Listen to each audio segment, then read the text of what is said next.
Hi there, and welcome to the Lois Strachan YouTube channel. I'm Lois, and today I'm going to be answering a few questions that relate to my chronic kidney disease, my experience on dialysis, and my recent kidney transplant.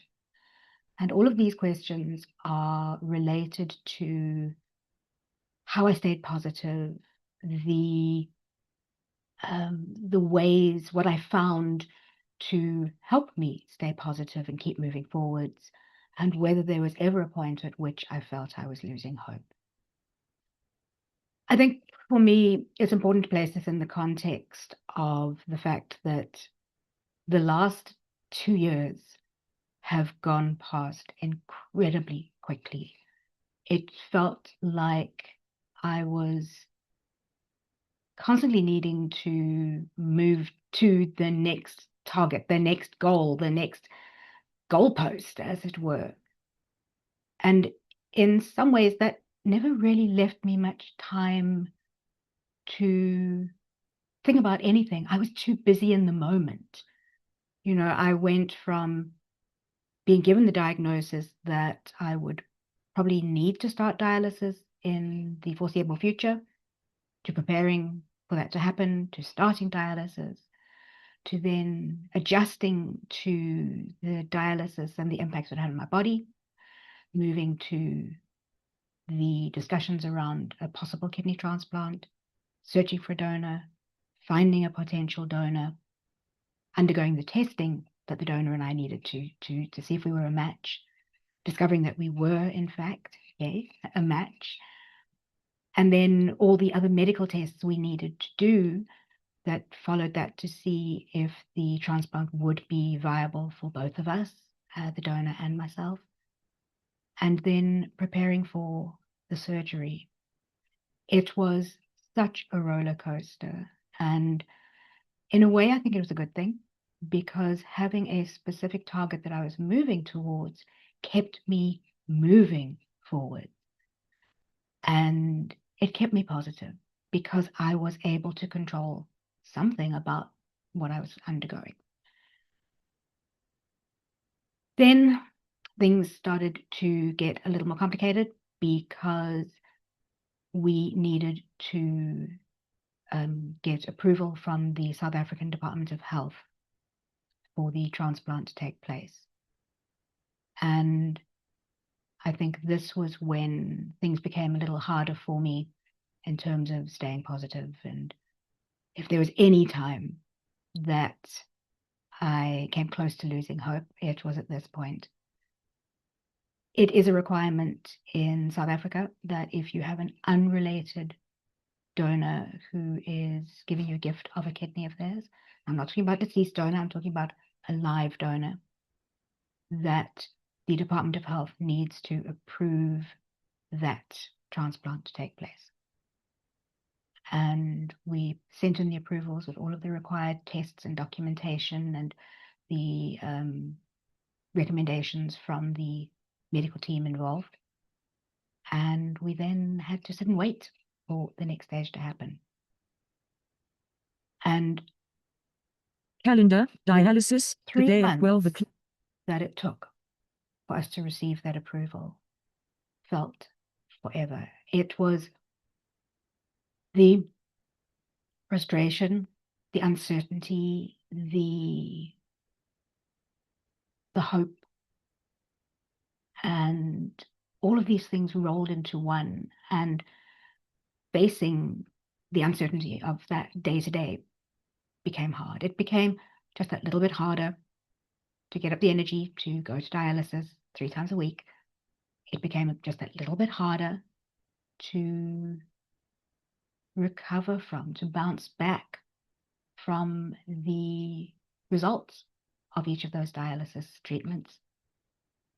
And it just became that little bit harder to keep moving forwards because we just didn't know what the outcome was going to be.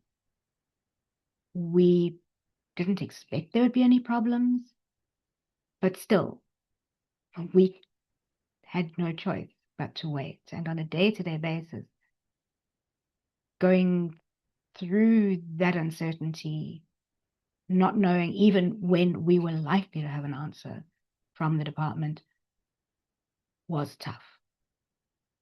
And then, as many people know, receiving the permission on the 19th of May, and then having 3 weeks to prepare for the surgery and kidney transplant, which took place on the 9th of June, was 3 weeks to the day.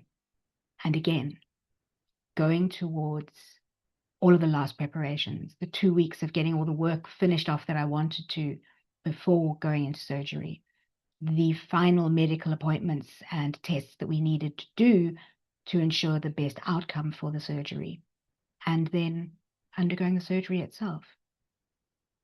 It was like a roller coaster.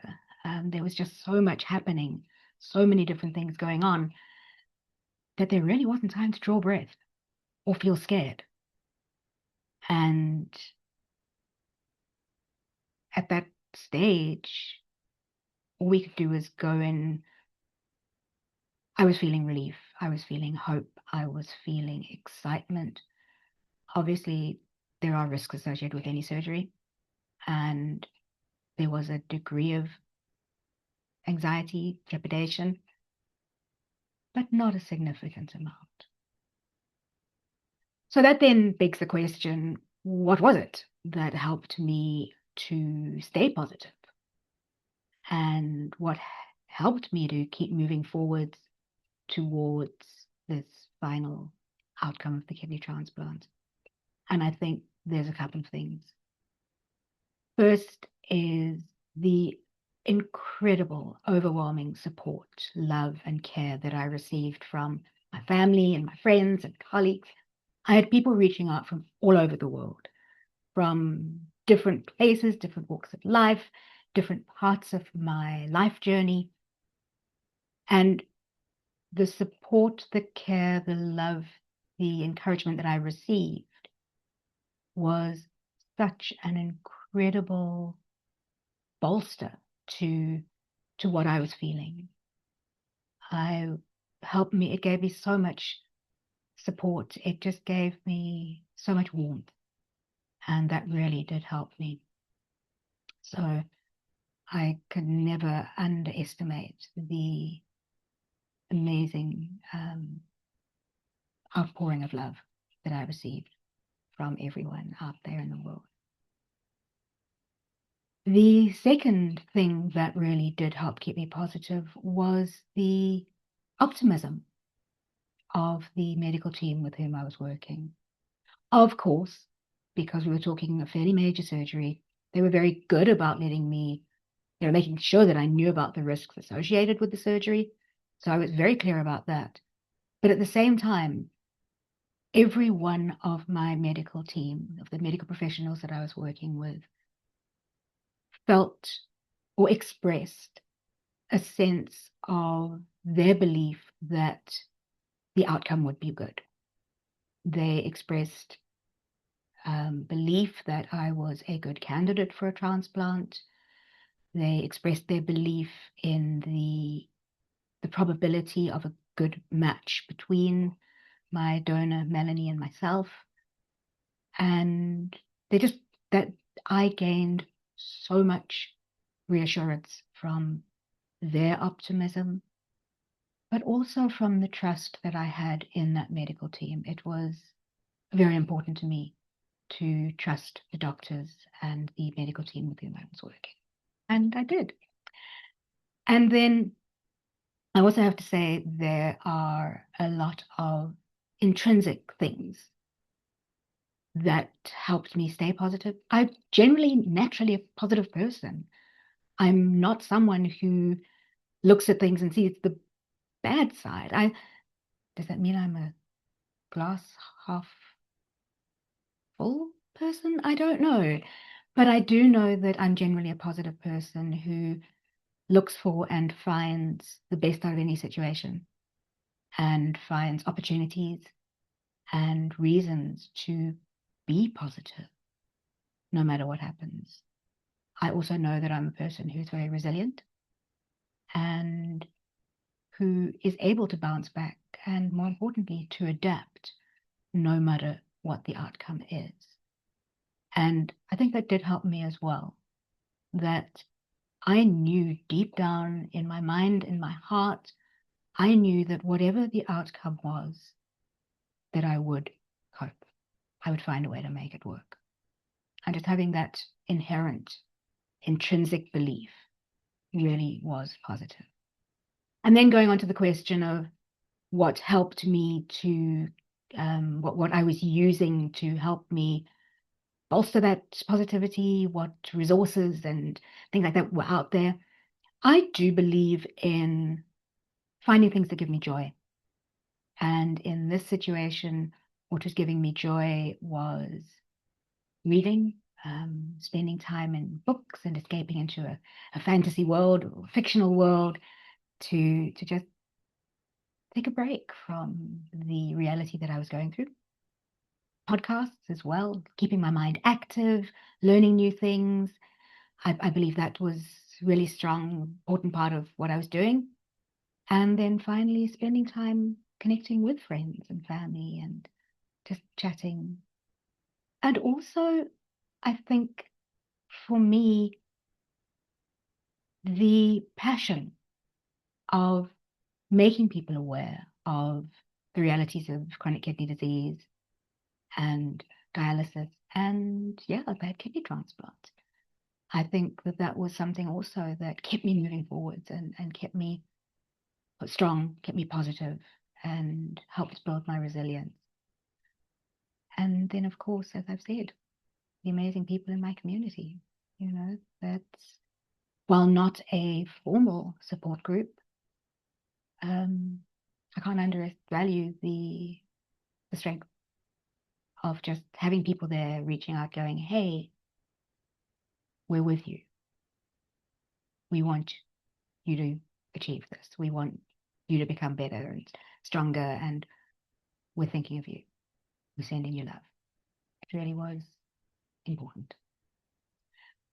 So I hope that kind of touches on the answer to what kept me positive, whether there was a little time, that I, did ever feel less hope. Well, yeah, there was. But ultimately, I have everything in place, I think. I had everything in place that I needed to keep me moving forwards, to keep me positive, and to keep me strong. So just final reminders on this one, that I think I've said that, haven't I? That I'm not a doctor, so it's not medical advice, but it bears repeating. If you have any concerns, consult your own qualified medical professional. If you have any questions, if you'd like me to expand on anything, drop a comment. Otherwise, it'd be great if you could like the video if you enjoyed it. It helps others to see it. All right. Thanks so much for joining me on this one. See you in the next one.